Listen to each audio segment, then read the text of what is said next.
It is officially Super Bowl season, so I thought, why not rank the last 10 Super Bowls from 10 to 1? Now, the way I ranked these games was through two main things. Number one, the storylines, and number two, the overall competitiveness of the game. I think it's pretty self-explanatory, so let's go ahead and hop into number 10, which is going to be the 2013 Super Bowl between the Seattle Seahawks and the Denver Broncos. This was a matchup between two teams, the Denver Broncos with an older quarterback in Peyton Manning, and of course the Seattle Seahawks with their rising quarterback Russell Wilson. It was a game with the biggest storyline being the future of the Seattle Seahawks versus the present of the Denver Broncos. And on paper, it was going to be a very competitive matchup. The Denver Broncos had one of the best offenses in the entire NFL, and Seattle was known for how great their defense was. The Legion of Boom was just beginning to become what they would end up being, and of course, the Denver Broncos set records, so it was a great matchup between the number one defense versus the number one offense. Yet, in actuality, the game was pretty trash. Right from the start, the game was basically over as the Denver Broncos had a turnover on the very first play, and then of course, after that, quite literally nothing went right for the Denver Broncos. They would end up losing with a score of 43-8, and of course, the rest is history. Let us now move on to number 9, and it is going to be the 2018 Super Bowl between the New England Patriots versus the LA Rams. And similar to our last matchup, this game also had a very similar storyline with the up-and-coming Los Angeles Rams versus the established and dominant New England Patriots. This game was sort of thought to be a potential passing of the torch between the Rams and the Patriots, as it was very well known that at that point the Patriots were eventually going to be coming to an end because, well, they were getting older. And with the LA Rams having such a good unit with so many young players, everyone thought that this was going to be the year the Patriots lost to a team like the LA Rams, who were going to take over and become that new dynasty.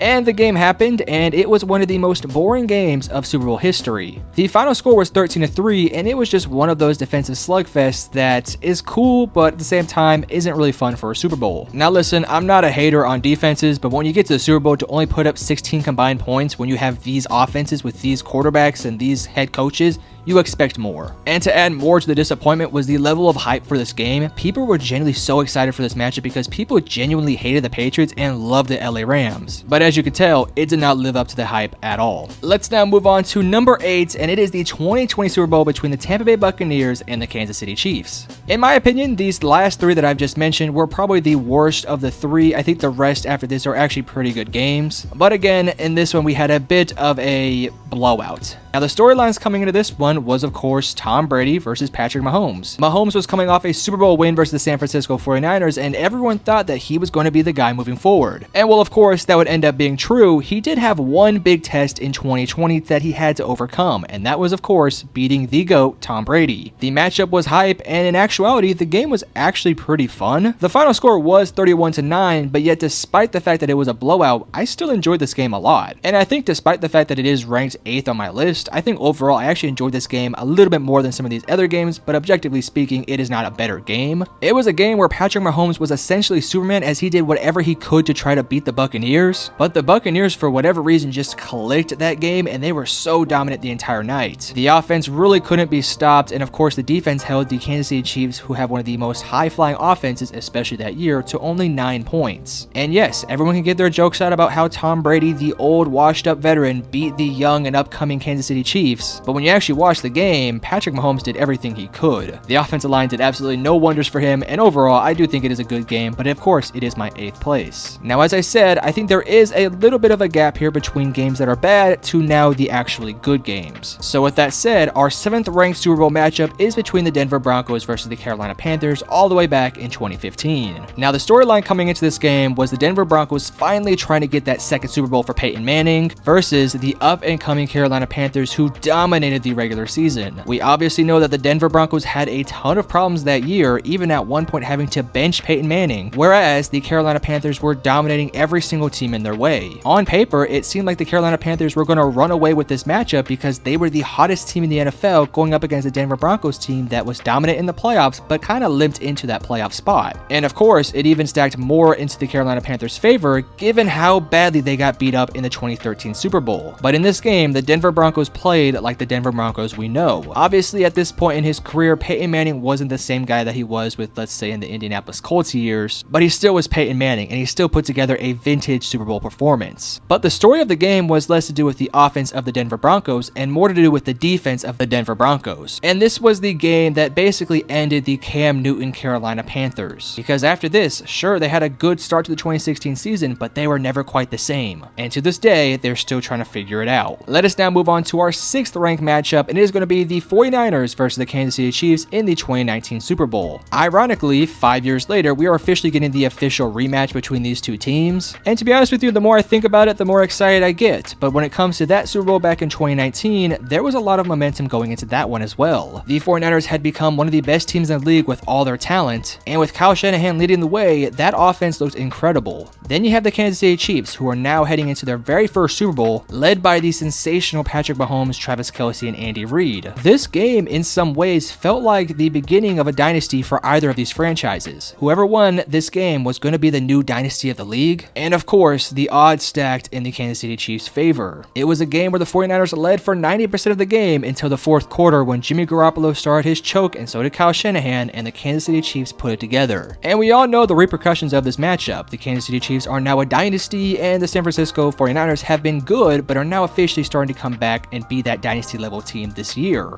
In terms of a game, it is one of the best games within the past 10 Super Bowls. I know it's ranked at my 6th, but again, these are some good matchups we have coming up. So with that being said, let's go ahead and talk about the game that I have slightly in front of them. My 5th ranked matchup is the LA Rams versus the Cincinnati Bengals in the 2021 Super Bowl. A very fun matchup between the LA Rams, who recently just traded for Matthew Stafford, and the up-and-coming Cincinnati Bengals, who made their first Super Bowl in quite some time. I would say matchup-wise, this is probably the most unique matchup we've seen in the past 10 years. A matchup between two teams that we just almost never see play each other. And in this game, there was plenty of storylines to talk about. You had the up-and-coming Cincinnati Bengals, who miraculously made it to the Super Bowl, and were facing the favorites to win it all, the LA Rams. The LA Rams had an all-in type of mentality heading into that past off-season, and well, it worked out because ultimately they would end up winning 23-20 over the Cincinnati Bengals. And of course, within the game, it was a back-and-forth matchup between two very good offenses and two defenses who are playing good football. I think the only complaint I actually have for the Super Bowl is the given fact that it was played in California in SoFi Stadium, which obviously gave a huge advantage to the LA Rams. But I think as a whole, the presentation of the game was great, the game in general was extremely fun, and I think the ending of the game was quite fun, all things considered. And this is one of those games that didn't really have any sort of repercussions moving forward. The LA Rams are still good, the Cincinnati Bengals are still good, and moving forward, they still have some plenty of chances to get back to this spot. But let us now move on to our 4th ranked Super Bowl, and it is going to be last year's Super Bowl between the Kansas City Chiefs and the Philadelphia Eagles. Again, storylines were running rampant in this one, with of course the biggest one being the Kelce brothers having a Super Bowl matchup. You have arguably the greatest center of all time versus arguably one of the greatest tight ends of all time, to go along with an up-and-coming Philadelphia Eagles team led by Jalen Hurts versus the dynasty Kansas City Chiefs. And yes, at this point, I'm calling the Chiefs a dynasty because they're becoming a dynasty. And in this game, we had a back-and-forth thriller. The final score was 38-5, and I think this is arguably the most fun game of all the games in here. I mean, offenses were playing great, defenses had their moment. It was a genuinely fun game. The only reason why it is not ranked higher is, of course, the ending. You have arguably one of the funnest Super Bowls of all time ending on a ref's penalty. And yes, it was the right call. It just sucked that it had to happen in such a good game. Again, I don't really have that many complaints other than just the finale of the game. I think overall, schematically and personnel-wise, it was a perfect matchup between two great teams. But now let's move on to the 3 games that I think are just slightly better than the games I just talked about. If I had to categorize these top 3 games, it would be simply, this is the elite tier games. These are almost flawless matchups. I think these are such good games. And we will begin with the 2014 Super Bowl matchup between the New England Patriots and the Seattle Seahawks. Again, I kind of feel like a broken record here, but yet again, this was another matchup between a young quarterback and an experienced quarterback, and again, it was a matchup that was trying to stop the dynasty of the New England Patriots. Again, I feel like a bit like a broken record here, but yet again, it was a lot of the big storylines heading into this game. With Seattle now entering into back-to-back Super Bowls and the New England Patriots reaching their first Super Bowl since 2012, it was thought to be a matchup where potentially the New England Patriots could lose and ultimately end their dynasty. But of course, this happened. He has Wilson, quick throw. And it's good. Intercepted. And of course, we all know the rest is history. The Patriots would go on to win more Super Bowls. The Seattle Seahawks would move on to never win a Super Bowl ever since that day. That finale is one of the greatest sports moments, in my opinion, in any sports history. And to this day, I think about that play at least once a month. Let us now move on to the second ranked Super Bowl on my list, and it is going to be the 2017 matchup between the Philadelphia Eagles versus the New England Patriots. I seriously and strongly consider moving this up to number 1, but ultimately I had to take it to number 2. This game quite literally has everything you want in a game. It was entertaining, it had great storylines, and ultimately the good guy won. The underdog Philadelphia Eagles, led by Nick Foles, defeated the New England Patriots. And while this game had no real storyline of ending the dynasty of the Patriots, it was more to do with the rise of the Philadelphia Eagles, led by Doug Peterson and Nick Foles. And similar to the last game with the New England Patriots versus the Seattle Seahawks, this game also had an iconic moment. A moment we will never forget. Metro, roll the clip. And they're going to snap it, and it's Trey Burton who throws caught.